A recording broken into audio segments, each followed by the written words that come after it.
Hello there! I'd like to share my first impressions on this pack of 36 Staedtler Watercolour Brush Pens.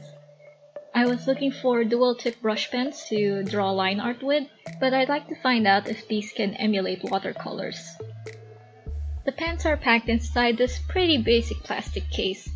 The lid is stiff to open, plus with this tab in the middle, it's awkward to slide the pens out from the back row. There are no plastic dividers to keep the pens from rearranging themselves, which I wouldn't mind if these pens had color codes on their barrels, but they don't. On the barrel, the shiny print tells you the brand name and icons for the brush tip and the fine tip. The brush tip is actually made of stiff felt instead of bristles like a normal paintbrush, while the fine tip is a smaller felt brush. These tips can still produce varying line widths based on pressure and pen tilt, but I imagine the felt material will go fuzzy over time. Here's the swatch page all set up. The colors are already applied as is on one side, so on the longer boxes I'll be testing how the ink spreads with water and the paintbrush. At first, I applied water right after laying the ink down because I was under the assumption that the ink would spread color better the fresher it is on the paper. I did some off-camera tests on older ink spots which gave similar results. So it doesn't matter how long the ink stays untouched by water, the watercolor effect will still be the same.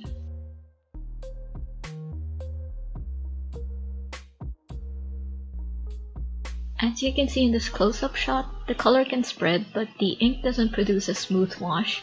No matter how many times I ran my brush through the ink, there's still the ghost of the pen strokes left behind. This leads me to believe these brush pens have basic water-based ink, but they're branded as watercolor pens. Despite that marketing gimmick, the color spread has a decent range if you want thinner shades. The water can also smoothen out overlapping strokes for a flatter color. Half of the colors in the brown range are too dark. They're almost similar, but the water lightens them up to reveal how they actually differ in hues. Among the greens, I would personally prefer more yellow, sappy greens for environment art. This is still a diverse range. There's a balance of yellow to neutral to blue greens. Same goes for the blue range, but the lightest blue is way too light. It looks pointless, especially if I want the thinnest blue. I could wash the other shades of light blues next to it instead. Unlike the browns, the water couldn't reveal any distinct differences among these two purples. It's redundancies like this that makes me decide against buying a larger set of brush pens. 36 pens is personally a sweet spot amount if I'll be using these for line art. Any more than that and I'll probably suffer from choice paralysis.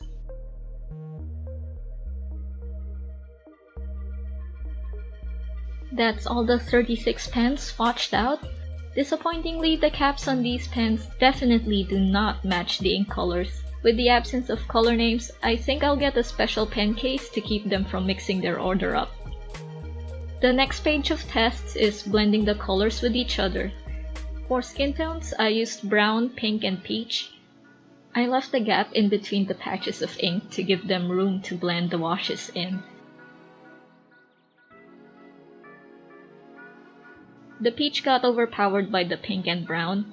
Maybe an orange would have given this a fleshy balance. The next 4 rows will be color schemes inspired by the 4 seasons, starting with winter. With frozen tundras in mind, I chose an evergreen, dark and icy blues, and gray. For spring, I chose pinks to represent cherry blossoms, with blue and turquoise to evoke fresh river water.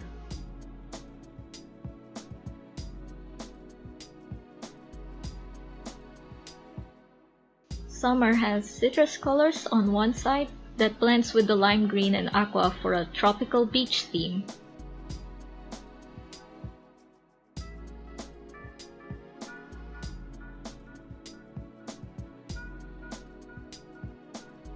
And autumn is a gradient of colors as leaves decay during that season. Like the other washes in this page, the ghosts of the pen strokes can still be made out. Even though the blending is kinda decent, the ink feels stubborn to wash through.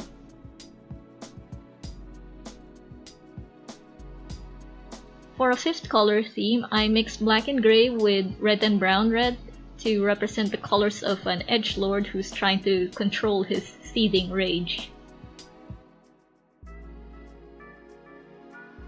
At the bottom of the page, I experimented with other methods to use the brush pens. I colored the thick spot of purple and lifted the colors to another spot. On the third spot, I outlined a circle and faded the colors inwards with water.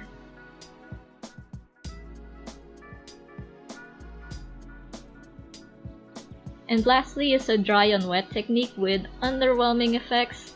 I was hoping for the colors to scatter wider, but the colors stayed close to wherever I stroked the pen on. I gave it encouragement with my brush instead. This actually looks neat when it's dry.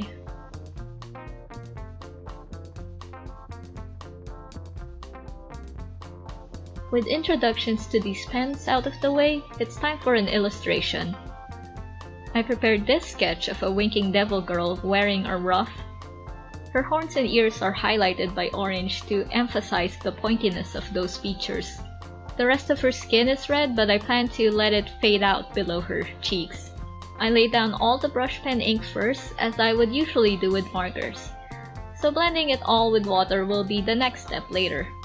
But well, that approach was a disaster. I trudged on hoping this is just the ugly painting phase, but I felt like this painting was gonna stay ugly. Instead of salvaging this, I'll just hit the undo button. People say there's no such thing as an undo button in traditional art, but they just haven't learned time travel yet.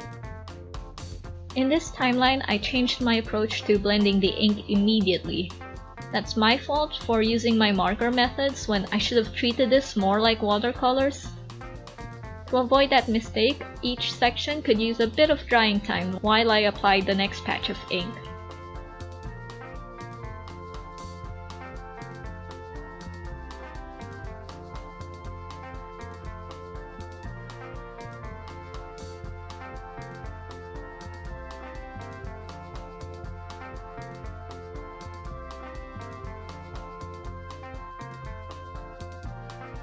I also left a bit of a gap between her hair and her face to account for a bit of spread when the water is applied.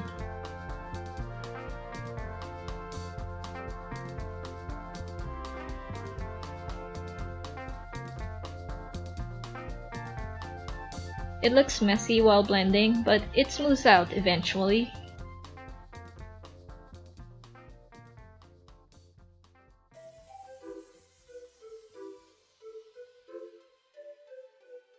I kept the ruffles flat this time to maintain a level of detail that's consistent with the face. However, I haven't quite figured out how to make the top side of the ruff flat while I keep the frou-frou softness. Pink might have been the wrong choice, and I should have stuck with the blue from the previous version.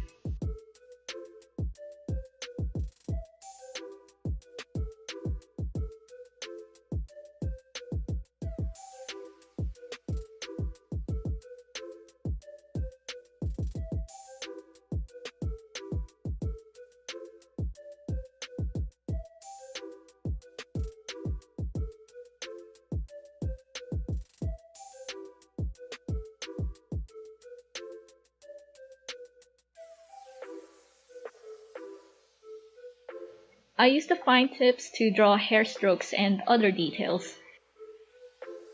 This painting is looking sharper in this phase, but I think the paper should have been drier for the fine tips. The strokes were soggy, and upon multiple layers, the fine tip was scratching the paper.